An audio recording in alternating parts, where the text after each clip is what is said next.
Okay, this is chapter 7.1, writing equations in one variable. We just need to make sure we define a couple of things. First of all, an equation. In the book it says it's a mathematical sentence that uses an equal sign. And that's true. The equal sign comes in the middle, and whatever's on one side of the equation is equal to whatever's on the other side of the equation. So if this is 3, this could be x plus 1. So this is an equation, and it has one variable. The x is the variable. X could be anything, but to make it equal to 3, in this case x has to be 2, because 2 plus 1 is equal to 3. And whatever's on this side of the equal sign has to be equal to whatever is on the other side of the equal sign. That's what makes the equation. An expression is just something like 4 plus 3. Okay, it becomes an equation when we set it equal to something else. And it could be that we say something crazy like 4 plus 3 is equal to 8 minus 1. It's true, because 8 minus 1 is 7, and 4 plus 3 is also 7. And this is where you kind of have to get outside the box a little bit. A lot of times we think of a problem and an answer, but that's not always how it works. Sometimes you'll have something like 3 plus y equals 10. And this is not really a question, and this is not really an answer. We just have an equation that has one variable, one thing that we don't know. We don't know what y is, but we could figure out that y is equal to 7. And it's just this idea of thinking algebraically is kind of what we're doing. And to begin with, we just have to kind of get used to writing equations using words. So they give you a bunch of word sentences, and because it's complicated to write it all down, it takes a lot of time. I don't want to slow it down. I'm going to use the ones that are in the book, and you can look at the book if you want, or you can just listen carefully. Page 278 says the sum of a number n and 7 is 15. So the word sum stands out, the sum, and then the word is stands out. The sum of a number n and 7. So sum, sorry, not sun, sum is the addition problem part of it. It tells us that we're adding. We're talking about the sum of a number n and 7. So we have n and we have 7, and there's an addition sign. And then this word is always refers to equals. So again, the sum of a number the sum of a number n and 7 is 15.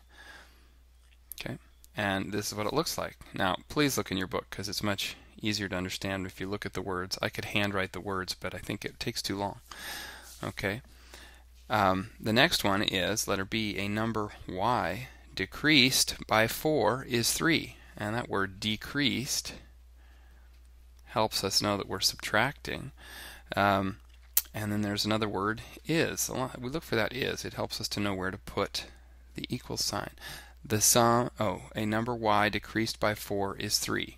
So is 3. So we can start with the end of the problem. We can start with whichever part makes most sense to us. The number y decreased by 4. So we have y, and we decrease it by 4, and it is 3. Y minus 4 is 3. Okay, that's how that works. The next one, 12 times a number p equals 48. Alright, so this time they used simple words like times and equals. Okay, I'll read it again. 12 times a number p equals 48. So we know it equals 48. I love to start with that part, and everything else fits over here on the left side of the equation. 12 times a number p. So that would be 12 times p. And in algebra, we just write 12p equals 48. Now we could write 12 times p with a parenthesis. We could write 12 dot p. We could write 12xp, but that doesn't really work because x is a variable, or it could be a variable, and that's confusing. So we don't want to do that. So we have to, the simplest way is usually the best, and 12 times p is just written like 12p. Now again, when you write numbers like 3 times 4, you have to use a parenthesis, or you have to use a dot. If you don't, if you just write 3 times 4, it looks like 34. And if you say 34 is equal to 12, somebody's going to laugh at you. But 3 times 4 is equal to 12. And it's okay to use a parenthesis or a dot. It's not okay to use the times sign when we're doing algebra, but it is okay if we're just doing regular addition, subtraction, multiplication, and division. Okay, we're doing algebra right now, so we kind of have to put that out and use the parenthesis more, the dot occasionally. Okay, so that's how that works. There's some on your own. You can do those on your own.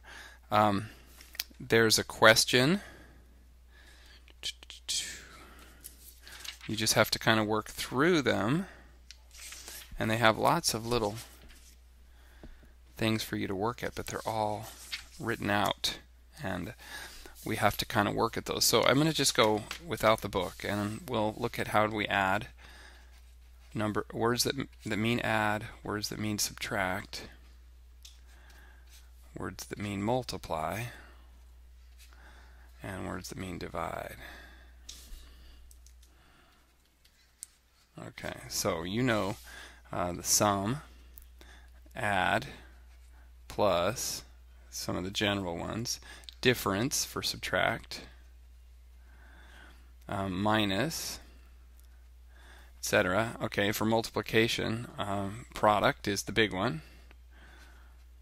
But like we said, we can use times or even the word multiplied by.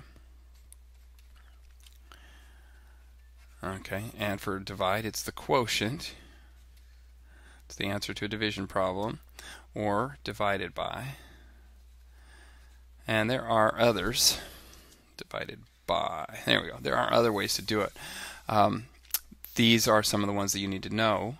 Once in a while they give you kind of silly questions like for less than a number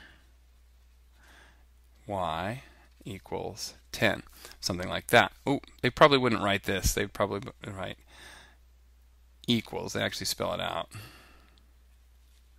Okay. Put that in there like that. For less than a number y equals 10, or is 10.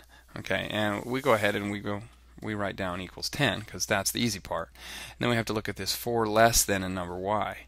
So a lot of times students want to write 4 minus y, but this really says it's 4 less than y, which shows you that you started with y and you subtracted 4 from it. And I know the 4 comes first and the y comes second in the problem, but occasionally, and it happens more with subtraction and division, it's important which one you put first, and sometimes the words imply that you should put it a different way.